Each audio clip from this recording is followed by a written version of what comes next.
북한 특수부대 상좌, 그것도 DMZ 침투 훈련을 담당하던 최정예 군관이 어느 날 갑자기 사라졌습니다. 20년간 조국을 위해 목숨 걸고 복무했던 그가 자신이 평생 외운 그 지뢰밭을 정반대 방향으로 건너기 시작했습니다. 총탄이 빗발치는 한밤중 그는 한 걸음만 잘못 디뎌도 폭사하는 그 길을 달렸습니다. 과연 20년 충성 군인을 그토록 절박하게 만든 것은 무엇이었을까요? 지금부터 그 이야기를 들려드리겠습니다. 이 영상이 도움이 되셨다면 구독과 좋아요 부탁드립니다. 그 모든 것은 이렇게 시작되었습니다. 저는 함경북도 청진에서 태어나 자랐습니다. 우리 집은 대대로 군인 집안이었습니다. 할아버지께서는 6.25 전쟁 때 싸우셨고 아버지는 군 대좌까지 하셨죠. 그런 집안에서 자란 저는 어려서부터 군인이 되는 게 당연하다고 생각했습니다. 철수야, 우리 할아버지는 미제놈들과 싸워 조국을 지키셨단다. 아버지는 자주 그렇게 말씀하셨습니다. 저는 그 말을 믿으며 자랐습니다. 평양에 있는 김일성 군사종합대학에 들어갔을 때 부모님께서 얼마나 자랑스러워 하셨는지 모릅니다. 우리 동네에서 평양대학에 가는 사람이 몇이나 되겠습니까? 대학을 졸업하고 저는 특수정찰부대에 배치되었습니다. 11군단 예하 부대였는데 말하자면 최정예 부대라고 보시면 됩니다. 남쪽으로 침투하는 훈련을 주로 했습니다. 비무장지대, 그러니까 DMZ라고 하죠. 그곳의 지리를 외우고 또 외웠습니다. 지뢰가 어디에 묻혀 있는지, 철책이 어디가 약한지, 초소가 어디에 있는지. 20년을 그렇게 살았습니다. 2023년, 2024년쯤이었습니다. 저는 상좌 군사 칭호를 달고 있었고 부대에서도 인정받는 고급 군관이었습니다. 코로나라는 병이 전 세계를 휩쓸고 지나간 뒤였는데 북에서는 국경을 더욱 꽁꽁 걸어 잠갔습니다. 하지만 저 같은 사람들은 달랐습니다. 특별 배급이 나왔습니다. 쌀이며 기름이며 일반 주민들은 구경도 못할 물건들이었습니다. 평양 출입증도 있어서 수시로 평양을 오갈 수 있었죠. 아내와 아들은 청진에 있었지만 아들놈은 평양에 있는 대학에 다녔습니다. 군인 자식이라 특별히 들어간 거였죠. 그게 얼마나 자랑스러웠는지 모릅니다. 아버지, 저 평양 대학 합격했어요. 아들이 그렇게 말했을 때 저는 20년 군 생활이 헛되지 않았다고 생각했습니다. 우리 식구들은 다른 사람들보다 나은 삶을 살고 있었으니까요. 제가 조국을 위해 충성한 대가였습니다. 하지만 말입니다, 여러분. 부대 막사에서 나와 거리를 걸으면, 아니 청진 시내만 나가도 풍경이 달랐습니다. 장마당이라고 우리로 치면 시장 같은 곳이 있는데 거기 가면 사람들 얼굴이 누렇게 떠 있었습니다. 배고픔에 지친 얼굴들이었죠. 아이들은 말라깽이처럼 앙상했습니다. 동무, 옥수수 좀 나눠주시오. 길에서 그런 소리를 들을 때면 저도 마음이 편하지는 않았습니다. 하지만 그땐 이렇게 생각했습니다. 이것도 다 미제와 남조선 괴뢰들 때문이지. 우리가 더 강해져야 해. 그렇게 스스로를 납득시켰습니다. 저는 군인이었습니다. 조국을 의심한다는 것은 있을 수 없는 일이었습니다. 20년을 그렇게 살아왔는데 어떻게 의심을 하겠습니까? 할아버지께서 목숨 걸고 지키신 나라, 아버지께서 평생을 바치신 조국, 저 또한 청춘을 다 바친 이곳이었습니다. 집에 돌아오면 아내가 저녁을 차려놓고 기다렸습니다. 우리 집은 다른 집보다 나았습니다. 전기도 하루에 몇 시간은 들어왔고 겨울에도 연탄을 구할 수 있었습니다. 아내는 장마당에서 장사도 했습니다. 군인 집사람이라고 단속반들도 눈 감아줬죠. 여보, 오늘은 아들한테서 편지 왔어요. 아내가 그렇게 말하면 저는 아들 편지를 읽으며 하루의 피로를 풀었습니다. 평양에서 공부하는 아들, 그 녀석만 잘 키우면 된다고 생각했습니다. 그렇게 2024년이 지나가고 있었습니다. 저는 여전히 충성스러운 군인이었고 체제를 의심하지 않았습니다. 아니, 의심할 수 없었습니다. 그게 제가 아는 전부였으니까요. 하지만 어둠 속에서도 작은 빛이 보이기 시작했습니다. 아주 작은 빛이었지만 그것은 점점 커져갔습니다. 그리고 그 빛은 제 인생을 완전히 바꿔놓을 것이었습니다. 그때만 해도 저는 몰랐습니다. 1년 후 제가 목숨을 걸고 그 지뢰밭을 뚫고 남쪽으로 넘어가게 될 줄은요. 변화는 2024년 여름 뜨거운 햇볕이 내리쪼이던 그날 시작되었습니다.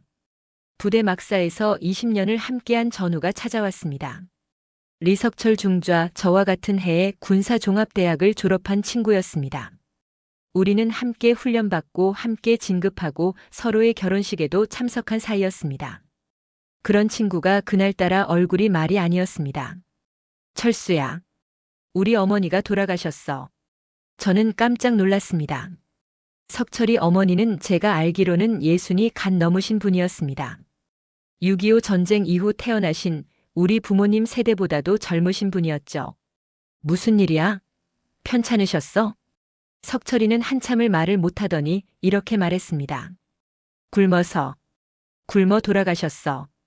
배급이 석 달째 안 나왔다고 하더라고. 장마당에서 구걸하시다가. 그 말을 듣는 순간 제 머릿속이 하얘졌습니다. 석철이는 저처럼 군 간부 집안이었습니다. 아버지도 군인이었고 본인도 중좌까지 올라온 사람이었습니다. 그런 집안의 가족이 굶어 죽다니요. 형님도 군인 아니셨나? 어떻게 그런 일이? 형님은 작년에 교통사고로 돌아가셨어. 그 뒤로 어머니 혼자 사셨는데 배급소에서는 가족 중에 현역 군인이 없으면 배급 대상이 아니다라고 했대. 여러분, 이게 말이 됩니까? 평생을 나라 위해 싸운 군인 가족이 아들이 죽었다고 굶어 죽는다는 게 말입니까? 그날 밤 저는 잠을 이룰 수가 없었습니다. 석철이 어머니 얼굴이 자꾸 떠올랐습니다. 제가 어렸을 때 떡을 해주시던 그 따뜻한 분이 굶어서 돌아가셨다니요. 며칠 후였습니다. 평양에 있던 아들한테서 편지가 왔습니다. 아버지, 요즘 배급이 없어서 라면만 먹고 있어요. 친구들도 다 그렇게 지내요. 괜찮으니 걱정 마세요. 라면만 먹는다고요? 평양 대학생이? 저는 그 편지를 읽으며 가슴이 먹먹해졌습니다. 제 아들이 굶고 있었습니다. 군 고급 간부인 제 아들이 말입니다. 그 무렵 부대 안에서도 이상한 일이 생겼습니다. 훈련 중에 쓰러지는 병사들이 늘어났습니다. 영양실조였습니다. 20대 청년들이 굶주림으로 쓰러지는 모습을 보면서 저는 뭔가 잘못되었다고 느꼈습니다. 어느 날 밤 저는 용기를 내서 아내에게 물었습니다. 여보, 장마당 물가가 요즘 어때? 아내는 한숨을 쉬며 말했습니다. 쌀값이 또 올랐어요. 작년보다 2배는 된 것 같아요. 옥수수도 구하기 힘들고 사람들이 풀뿌리까지 캐먹는다는 소문도 있어요. 그날 밤 저는 오랫동안 고민했습니다. 20년을 바친 이 나라가 제가 목숨 걸고 지킨 이 조국이 과연 옳은 건가? 인민을 굶기는 나라가 인민의 나라라고 할 수 있을까? 그러던 어느 날이었습니다. 훈련을 마치고 숙소로 돌아가는 길에 쓰레기통을 뒤지는 아이들을 봤습니다. 군부대 근처 쓰레기통에서 먹을 걸 찾는 꼬마들이었습니다. 10살쯤 돼 보이는 아이가 썩은 옥수수를 주워 먹고 있었습니다. 저는 그 광경을 보고 걸음을 멈췄습니다. 제 아들 또래의 아이들이었습니다. 우리가 지키는 조국의 아이들이 저렇게 굶주리고 있었습니다. 그때였습니다. 동료 한 명이 몰래 제게 USB 하나를 건넸습니다. 상좌 동무 이거 한번 보시오. 절대 다른 사람한테 말하면 안 돼요. 그날 밤 저는 목숨을 걸고 그 USB를 봤습니다. 중국에서 밀수된 한국 드라마였습니다. 걸리면 정치범수용소 가는 중대한 범죄였죠. 하지만 저는 봤습니다. 그 안에는 남쪽 사람들의 생활이 담겨 있었습니다. 냉장고에 가득한 음식들, 환하게 밝혀진 거리들, 자유롭게 웃고 떠드는 사람들. 저들은 같은 말을 쓰는 우리 민족 아닌가. 그날 밤 저는 아내와 깊은 대화를 나눴습니다. 창문을 꼭 닫고 목소리를 최대한 낮춰서요. 여보, 아들 미래를 생각하면 이대로는 안 될 것 같소. 아내도 이미 같은 생각을 하고 있었습니다. 우리는 그날 밤 처음으로 다른 삶에 대해 이야기했습니다. 하지만 그건 시작에 불과했습니다. 더 큰 충격이 저를 기다리고 있었습니다. 2024년 가을이었습니다. 단풍이 물들기 시작하던 그 계절에 저는 생애 가장 큰 충격을 받았습니다. 부대에서 함께 근무하던 박대위가 사라졌습니다. 28살의 젊은 군관이었는데 어느 날 갑자기 출근하지 않았습니다. 일주일 후 우리는 그가 체포되었다는 소식을 들었습니다. 죄목은 반당반혁명 행위였습니다. 그가 무슨 짓을 했냐고요? 단지 친구들끼리 모여서 요즘 먹고 살기 힘들다는 이야기를 나눴을 뿐이었습니다. 그게 전부였습니다. 한 달 후 우리 부대 전 간부가 집합했습니다. 사상 교양 강화 집회라는 이름으로요. 그 자리에서 우리는 박대위의 처형 장면을 봐야 했습니다. 공개 처형이었습니다. 저자는 위대하신 장군님을 모독하고 우리 제도를 비방한 반역자입니다. 총소리가 울렸습니다. 28살의 청년이 그렇게 쓰러졌습니다. 그의 어머니가 울부짖는 소리가 지금도 귓가에 맴돕니다. 여러분, 우리나라 6.25 전쟁 때도 이런 일은 없었다고 하지 않습니까? 같은 민족끼리 총부리를 겨누는 건 전쟁터에서나 있는 일이지 평화 시기에 굶주린다고 말했다고 처형하는 건 이게 과연 인민을 위한 나라란 말입니까? 그날 밤 저는 술을 마셨습니다. 20년 군 생활 동안 근무 중에 술을 마신 적은 없었지만 그날은 참을 수가 없었습니다. 제 안에 무언가가 무너져 내렸습니다. 며칠 후 저는 다시 DMZ 남한 침투 훈련에 투입되었습니다. 특수부대 상좌로서 제 임무는 남한 침투 경로를 점검하고 새로운 루트를 개발하는 것이었습니다. 한밤중이었습니다. 저는 망원경으로 철책 너머 남쪽을 바라봤습니다. 고성 앞바다 쪽이었는데 저 멀리 남한 마을의 불빛들이 보였습니다. 환하게 빛나는 거리, 자동차 불빛들, 그리고 늦은 밤까지 켜져 있는 집집마다의 창문들. 저 불빛 아래 사람들은 배고파하지 않겠지. 옆에 있던 부하가 제 혼잣말을 들었는지 조심스럽게 말했습니다. 상좌 동무, 저도 그 생각했습니다. 저들은 적이 아니라 같은 민족 아닌가 하고요. 저는 깜짝 놀라 그를 쳐다봤습니다. 하지만 그의 눈빛에서 진심을 봤습니다. 저만 이런 생각을 하는 게 아니었습니다. 훈련에서 돌아온 후 저는 우연히 한국에서 날아온 전단지를 주었습니다. 삐라라고 하죠. 보안부에 신고해야 하는 물건이었지만 저는 몰래 주머니에 넣었습니다. 그날 밤 화장실에 숨어서 그걸 읽었습니다. 거기엔 남한의 경제 상황, 자유로운 삶, 그리고 북에서는 절대 들을 수 없는 정보들이 적혀 있었습니다. 대한민국 국민 소득 3만 불. 누구나 먹고 살 수 있는 나라. 그게 사실일까요? 정말 그런 곳이 존재할까요? 같은 하늘 아래, 같은 땅 위에서요? 그 무렵 부대 내에서 또 다른 사건이 터졌습니다.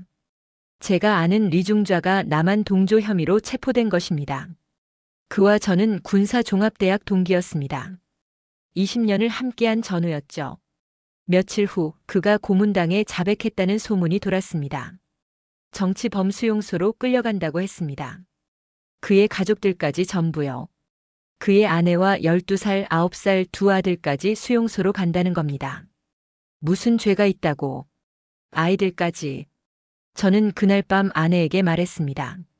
여보, 우리 아들 생각하면 이 나라에서 미래가 있을 것 같소? 아내는 조용히 울었습니다. 우리 둘 다 알고 있었습니다. 이대로 가다간 우리 아들도 우리 가족도 안전하지 않다는 걸요. 다음은 우리 차례일 수도 있어요. 당신이 조금이라도 실수하면. 그 말이 맞았습니다. 제가 아무리 충성스러운 간부라고 해도 언제 어떻게 누명을 쓸지 모르는 게 북의 현실이었으니까요. 그날 밤 저는 결심했습니다. 제 생각이 잘못된 게 아니라 이 나라가 잘못됐다고요.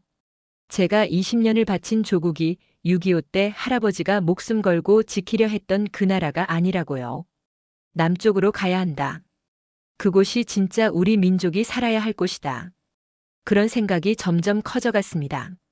하지만 탈출은 쉬운 일이 아니었습니다. 특히 제 가족을 데리고 가려면 더욱 그랬죠. 저는 신중하게 아주 조심스럽게 계획을 세우기 시작했습니다. 2025년 여름이 왔습니다.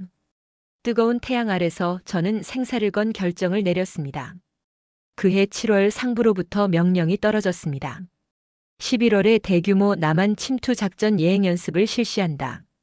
특수부대 전 간부는 철저히 준비하라. 그 순간 제 머릿속에 번개가 쳤습니다. 이거다. 이게 기회다. 20년간 제가 익힌 모든 것, 머릿속에 새긴 모든 정보를 역으로 이용할 수 있는 절호의 기회였습니다. 남쪽으로 침투하는 훈련이라면 그 경로를 거꾸로 이용해서 탈출할 수 있다는 생각이 들었습니다. 저는 20년간 DMZ의 모든 것을 외웠습니다. 지뢰가 어디에 묻혀 있는지, 철책의 어느 구간이 약한지, 북한군 초소와 한국군 초소 사이의 빈틈이 어디인지. 그 모든 정보가 제 머릿속에 지도처럼 그려져 있었습니다. 특히 제가 아는 한 곳이 있었습니다. 강원도 고성 부근 DMZ 중앙 지역에 아무도 모르는 빈틈이 하나 있었습니다. 지뢰밭 사이로 난 좁은 길, 거기를 통과하면 200m만 뛰면 남쪽이었습니다. 하지만 문제가 있었습니다. 그 길은 양쪽이 전부 지뢰밭이었습니다. 한 걸음만 잘못 디뎌도 폭사하는 곳이었죠. 그래서 아무도 그 루트를 쓰지 않았던 겁니다. 하지만 저는 달랐습니다. 저는 20년간 그 지도를 외우고 또 외웠습니다. 눈 감고도 걸을 수 있을 정도로요. 할 수 있다. 나는 할 수 있다. 저는 매일 밤 머릿속으로 그 길을 걸었습니다. 첫 번째 발을 어디에 딛고 두 번째 발을 어디로 옮기고 수백 번, 수천 번 반복했습니다. 8월 어느 날 저는 아내와 아들을 조용히 불렀습니다. 집 창문을 꼭 닫고 목소리를 최대한 낮췄습니다. 여보, 아들아. 내가 할 말이 있다. 아내와 아들은 제 심각한 표정을 보고 긴장했습니다. 나는 남쪽으로 가려고 한다. 이대로는 우리 가족이 살 수 없어. 아내가 놀라서 입을 막았습니다. 아들은 눈이 휘둥그레졌습니다. 19살 대학생이었던 아들은 그래도 이미 많은 걸 알고 있었습니다. 아버지, 그럼 우리는요? 너희는 나중에 중국을 통해서 오너라. 내가 먼저 길을 열겠다. 남쪽에 도착하면 너희를 빼낼 방법을 찾을 거다. 아내가 울었습니다. 여보, 위험해요. 잘못되면 우리 모두. 잘못되면 나 혼자 죽는 거요. 하지만 성공하면 우리 가족 모두 살 수 있어. 아들 미래를 생각해 보시오. 이 나라에서 무슨 희망이 있겠소? 우리는 그날 밤 많은 이야기를 나눴습니다. 울기도 하고 웃기도 하고 서로 껴안기도 했습니다. 언제 다시 만날지 모르는 이별이 될 수도 있었으니까요. 9월이 되자 저는 본격적으로 준비했습니다. 가장 먼저 한 일은 부모님 산소에 가는 것이었습니다. 청진 외곽, 바람 부는 언덕에 부모님이 잠들어 계셨습니다. 아버지는 5년 전에, 어머니는 3년 전에 돌아가셨습니다. 저는 그 앞에 무릎을 꿇었습니다. 아버지, 어머니, 불효자식을 용서해 주십시오. 눈물이 났습니다. 6.25 전쟁 때 남쪽으로 넘어가지 못했던 할아버지 생각도 났습니다. 할아버지는 평생 남쪽에 두고 온 동생들을 그리워하시다가 돌아가셨습니다. 할아버지, 제가 할아버지 못다 이룬 꿈을 이루겠습니다. 통일이 되면 다시 와서 절 올리겠습니다.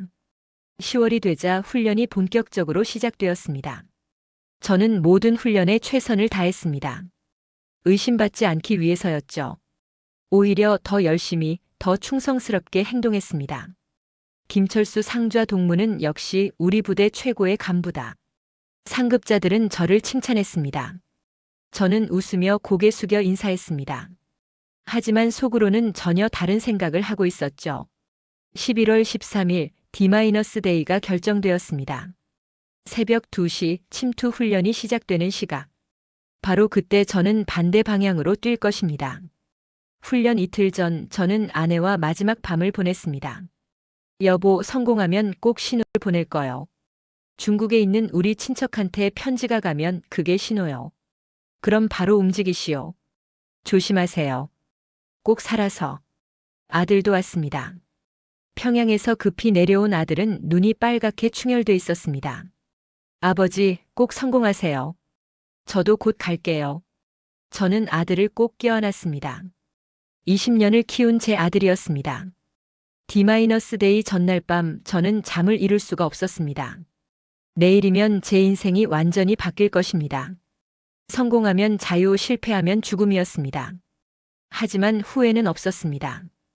20년간 충성했던 그 나라가 이미 제가 알던 조국이 아니었으니까요. 2025년 11월 13일 새벽 1시 50분. 제 인생에서 가장 긴 밤이 시작되었습니다. 부대원들과 함께 출발 지점에 모였습니다. 남한 침투 훈련이라는 명목이었지만 저에게는 탈출 작전이었습니다. 심장이 터질 듯 뛰었지만 겉으로는 태연한 척했습니다. 동무들, 오늘 훈련은 실전처럼 진행한다. 각자 맡은 루트로 이동하라. 저는 제 조를 이끌고 서쪽 구역으로 향했습니다. 다른 조들은 동쪽으로 갔습니다. 20년 경력의 상좌니까 아무도 의심하지 않았습니다. 새벽 2시 10분 저는 조원들에게 말했습니다. 너희는 여기서 대기하라. 내가 먼저 정찰하고 오겠다. 상좌 동무 위험하지 않습니까? 괜찮다. 20년 해먹은 일이다. 저는 홀로 어둠 속으로 걸어갔습니다. 뒤돌아보니 조원들이 작게 보였습니다. 그들을 속이는 게 미안했지만 어쩔 수 없었습니다. 50m쯤 갔을 때 저는 방향을 틀었습니다. 남쪽으로요. 훈련 방향과 정반대였습니다. 이제 시작이다. 지뢰밭 입구였습니다. 달빛도 없는 칠흑 같은 어둠 속에서 저는 20년간 외운 지도를 떠올렸습니다. 첫 번째 발 왼쪽으로 30cm, 두 번째 발 오른쪽 사선 방향으로 40cm, 세 번째 발 직진 50cm. 한 걸음 한 걸음이 생과 사의 갈림길이었습니다. 발을 헛디디면 그대로 폭사입니다. 시체조차 남지 않을 것입니다. 아내, 아들, 내가 꼭 살아서 너희를 데려가마. 땀이 비오듯 흘렀습니다. 11월 추운 날씨였지만 온몸이 땀으로 흠뻑 젖었습니다. 심장은 터질 듯 뛰고 손은 부들부들 떨렸습니다. 하지만 멈출 수 없었습니다. 이미 돌아갈 수 없는 강을 건넌 것입니다. 30분쯤 지났을까요? 100m쯤 왔습니다.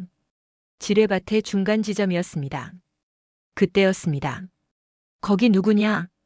북한군 초소에서 외치는 소리였습니다. 저를 발견한 겁니다. 들켰다. 하지만 멈출 수 없었습니다. 저는 숨을 죽이고 계속 앞으로 나아갔습니다. 소리 없이 최대한 낮은 자세로요. 초소 앞 수상한 움직임. 조명 쏴라. 조명탄이 하늘로 올라갔습니다. 밤하늘이 대낮처럼 밝아졌습니다. 제 그림자가 땅에 길게 드리워졌습니다. 저기다. 쏴라. 총소리가 울렸습니다. 총알이 제 머리 위로 쌩쌩 날아갔습니다. 저는 땅에 엎드렸습니다. 하지만 움직여야 했습니다. 여기 있으면 죽습니다. 여러분, 그 순간을 뭐라 표현할까요? 죽음이 코앞에 있는 그 느낌을요. 제 평생 전쟁터에 나가본 적은 없지만 6.25 참전하신 할아버지가 이런 기분이셨을까 싶었습니다. 저는 일어나서 뛰기 시작했습니다. 지뢰밭 한가운데서요. 미친 짓이었습니다. 하지만 달리 방법이 없었습니다. 한 걸음, 두 걸음, 세 걸음. 제 머릿속 지도를 믿고 눈 감고 뛰듯이 달렸습니다. 총알이 빗발쳤습니다. 귓가를 스치는 총알 소리가 들렸습니다. 하나님, 부처님, 누구든 저를 살려주십시오. 저는 신을 믿지 않는 사람이었습니다. 하지만 그 순간만큼은 신에게 빌었습니다. 50m 남았습니다. 북한군 초소를 지나쳤습니다. 이제 남은 건 철책선이었습니다. 저는 미리 준비한 군용 절단기를 꺼냈습니다. 20년간 사용해온 군 장비였습니다. 철책을 자르기 시작했습니다. 딱딱딱딱. 금속 소리가 울렸습니다. 뒤에서 추격대가 오는 소리가 들렸습니다. 저놈 잡아라. 탈주자다. 철책이 잘렸습니다. 저는 그 틈으로 몸을 밀어 넣었습니다. 철조망이 옷을 찢고 살을 파고들었지만 느껴지지 않았습니다. 통과했습니다. 이제 남은 건 200m 한국군 초소까지 전력 질주하는 것뿐이었습니다. 저는 평생 이렇게 빨리 뛰어본 적이 없었습니다. 45살 중년의 몸이었지만 20살 청년처럼 달렸습니다. 100m, 50m, 30m. 한국군 초소의 불빛이 보였습니다. 저는 두 팔을 높이 들고 소리쳤습니다. 쏘지 마세요. 나는 북한군입니다. 대한민국으로 갑니다. 대한민국 만세. 총소리가 멈췄습니다. 조명이 저를 비췄습니다. 한국군 병사들이 총을 겨누고 있었습니다. 움직이지 마. 손들어. 저는 그 자리에 무릎을 꿇었습니다. 두 손을 머리 위로 올렸습니다. 눈물이 주르르 흘렀습니다. 살았다. 살았어.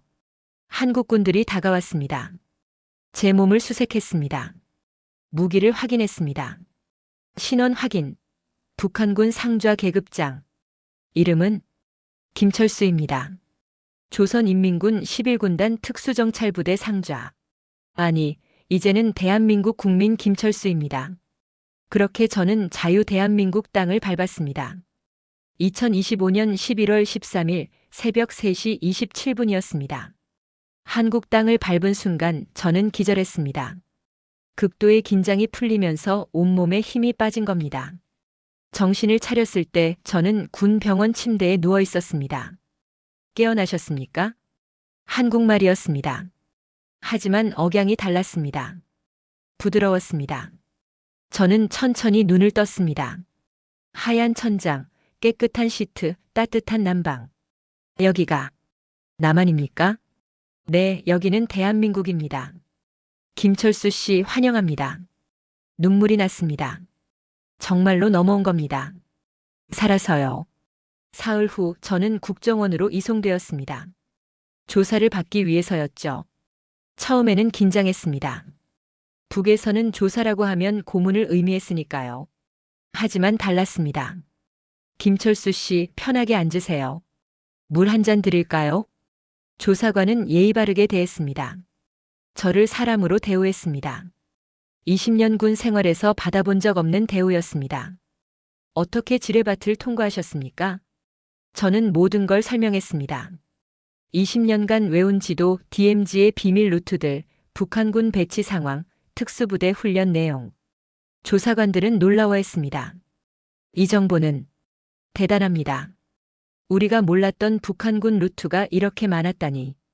제가 대한민국 정보기관에 도움이 될 수 있다면 기쁩니다.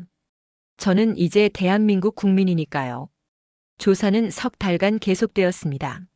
하지만 고문도 없었고 굶김도 없었습니다. 새끼를 꼬박꼬박 먹였고 잠도 편히 잘 수 있었습니다. 석 달간 제가 가장 많이 생각한 건 가족이었습니다. 아내와 아들은 무사할까? 혹시 내 탈북 때문에 처벌받지는 않았을까? 밤마다 걱정으로 잠을 이루지 못했습니다. 제가 탈북한 것 때문에 가족이 정치범수용소에 끌려가면 어쩌나. 그 생각에 가슴이 찢어질 것 같았습니다. 조사관에게 물었습니다. 제 가족을 빼낼 방법은 없습니까? 지금은 어렵습니다. 북한에서 감시가 심할 겁니다. 시간을 두고 천천히 준비해야 합니다. 12월이 되자 저는 하나원으로 갔습니다. 탈북자들이 남한 사회에 적응하는 걸 배우는 곳이라고 했습니다. 거기서 다른 탈북자들을 만났습니다. 중국을 거쳐 온 사람들, 가족과 함께 온 사람들, 혼자 온 사람들. 모두들 저마다의 사연이 있었습니다. 상좌까지 하신 분이 탈북하셨다니. 대단하십니다. 사람들은 저를 신기하게 봤습니다. 북한 고급 간부 출신이 탈북한 건 드문 일이었으니까요. 하나원에서의 생활은 신기했습니다. 컴퓨터를 배우고 남한 문화를 익히고 경제 개념을 공부했습니다. 가장 놀라웠던 건 인터넷이었습니다.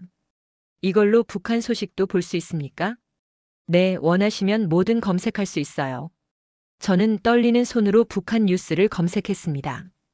제 탈북 소식이 나와 있었습니다. 북한 특수부대 고급 간부 DMZ통의 귀순. 군사 기밀 다수 제공. 기사를 읽으면서 걱정이 앞섰습니다. 이렇게 알려지면 가족이 위험할 텐데. 2026년 1월 저는 하나원을 수료했습니다. 이제 진짜 남한 사회로 나가는 겁니다. 정착금을 받았습니다. 북에서는 상상도 못할 큰돈이었습니다. 작은 원룸도 얻었습니다. 혼자 살기엔 충분한 공간이었죠. 첫날 밤 원룸에 혼자 앉아 있었습니다. TV를 켰습니다. 수십 개의 채널이 있었습니다. 북에서는 딱 2개였는데요. 편의점에 갔습니다. 밤 11시였는데 환하게 불이 켜져 있었습니다. 24시간 영업합니다. 점원이 웃으며 말했습니다. 저는 라면 하나를 샀습니다. 1,500원이었습니다. 북에서 라면은 귀한 음식이었는데 원룸으로 돌아와 라면을 끓여 먹었습니다. 혼자 먹는 라면이었지만 눈물이 났습니다. 아들아, 너도 이걸 먹을 수 있었으면. 그날 밤 저는 결심했습니다. 반드시 가족을 데려오겠다고요. 어떻게든 방법을 찾겠다고요. 하지만 현실은 녹록지 않았습니다. 북한은 재탈북 이후 국경 감시를 더욱 강화했다고 했습니다. 가족을 빼내는 건 더욱 어려워진 것입니다. 그래도 저는 포기하지 않았습니다. 매일 밤 기도했습니다. 북에 있을 때는 신을 믿지 않았지만 남한에 와서는 교회에 다니기 시작했습니다. 하나님, 제 가족을 지켜주십시오. 그리고 다시 만날 수 있게 해주십시오. 자유는 얻었지만 가족과 떨어진 삶은 고통이었습니다. 하지만 저는 희망을 놓지 않았습니다. 언젠가는 반드시 가족과 재회할 수 있을 거라고 믿었습니다. 2026년 2월 기적이 시작되었습니다. 교회에서 만난 한 목사님이 저를 찾아오셨습니다. 김철수 집사님, 북에 가족이 계시다고 들었습니다. 네, 목사님. 아내와 아들이 있습니다. 하지만 어떻게 빼내야 할지. 목사님은 조용히 말씀하셨습니다. 우리 교회에서 북한 가족 구출을 돕는 일을 하고 있습니다. 중국의 선교사들과 연결해서요. 쉽지는 않지만 불가능하지도 않습니다. 그 순간 눈앞이 환해지는 것 같았습니다. 정말입니까? 제 가족을 구할 수 있습니까? 시간이 걸릴 겁니다. 그리고 위험하기도 하죠. 하지만 해볼 만합니다. 저는 목사님과 함께 계획을 세우기 시작했습니다. 중국에 있는 조선족 브로커들, 한국 NGO 단체들, 선교사들, 많은 분들이 도와주셨습니다.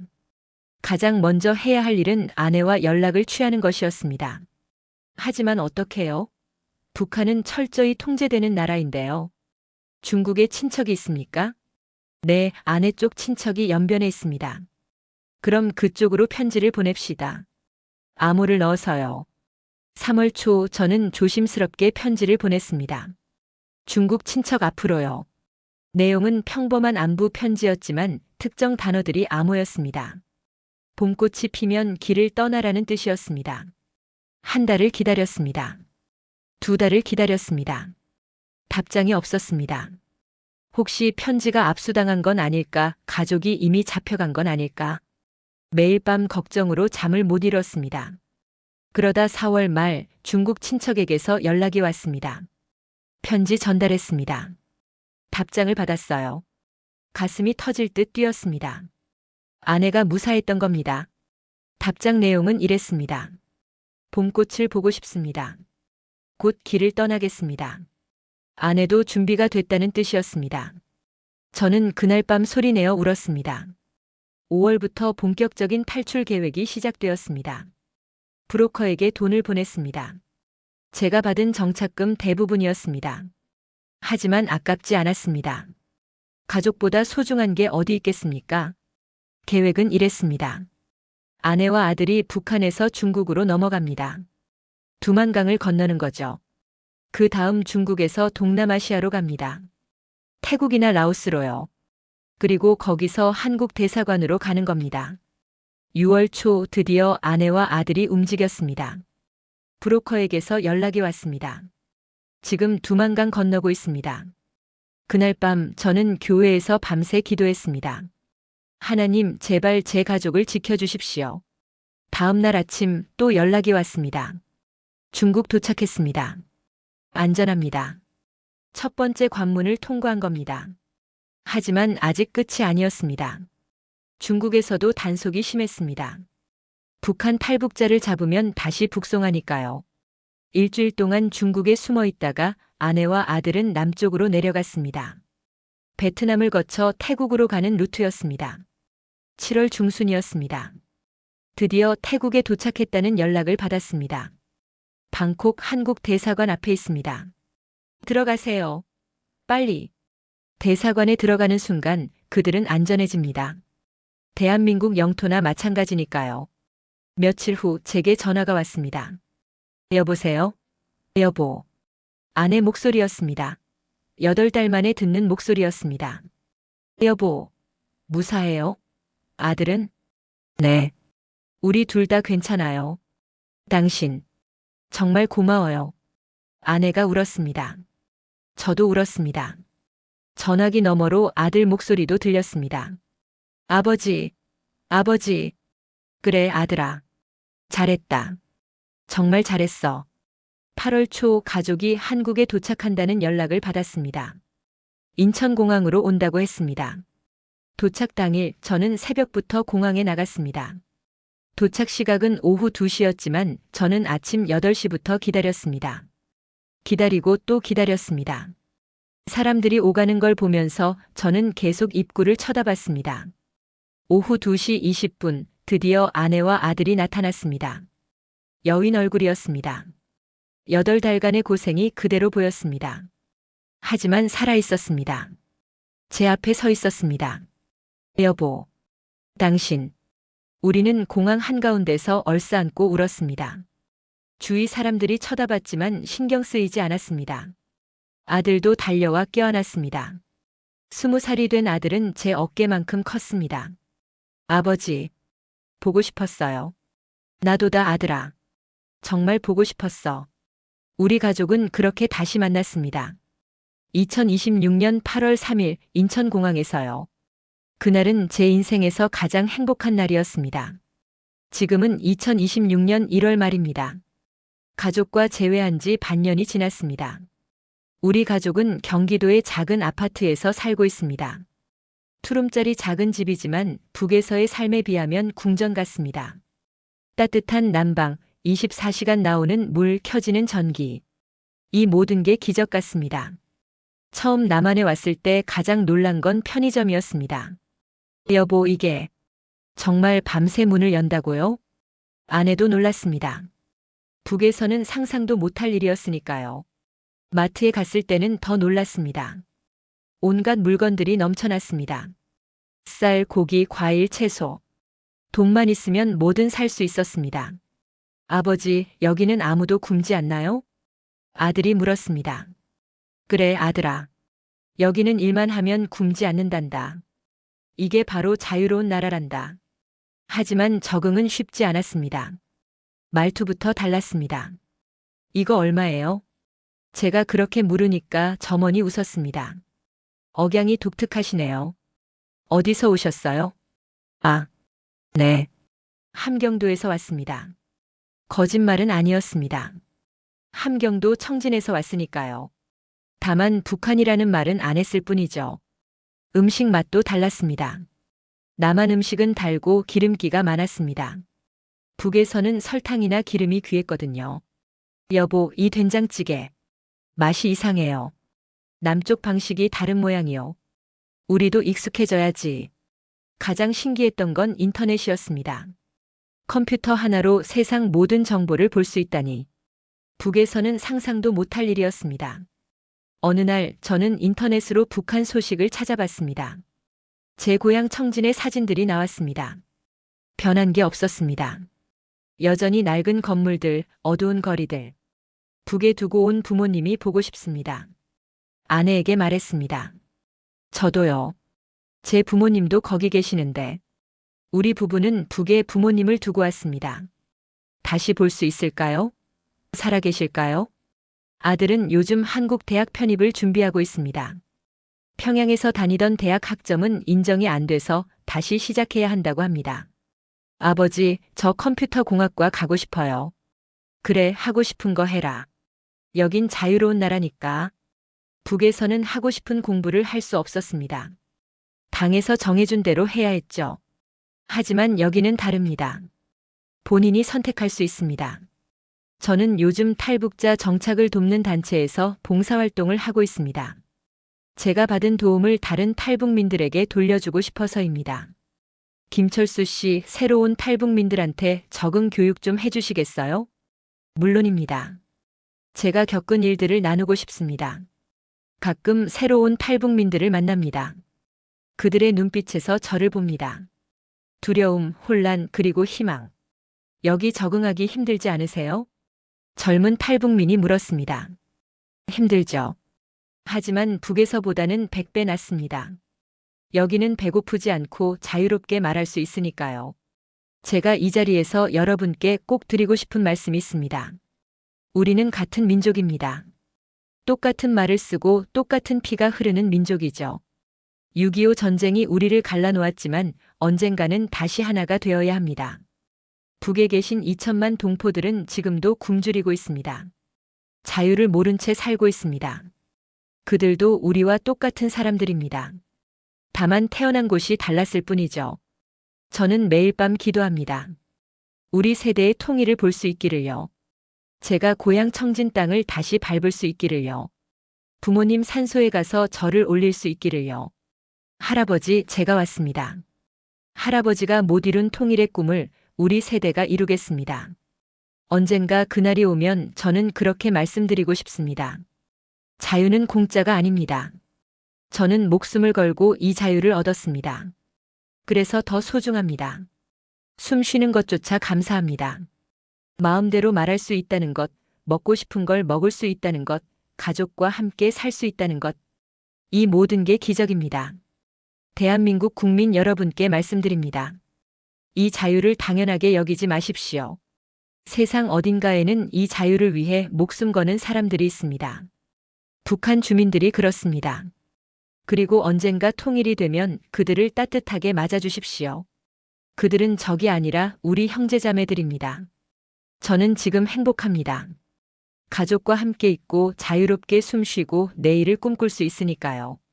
북에 있는 동포들에게도 이런 날이 오기를 기도합니다. 우리 모두가 한 하늘 아래서 자유롭게 살 수 있는 그날이 오기를요. 대한민국 만세. 그리고 통일 대한민국을 꿈꿉니다. 감사합니다.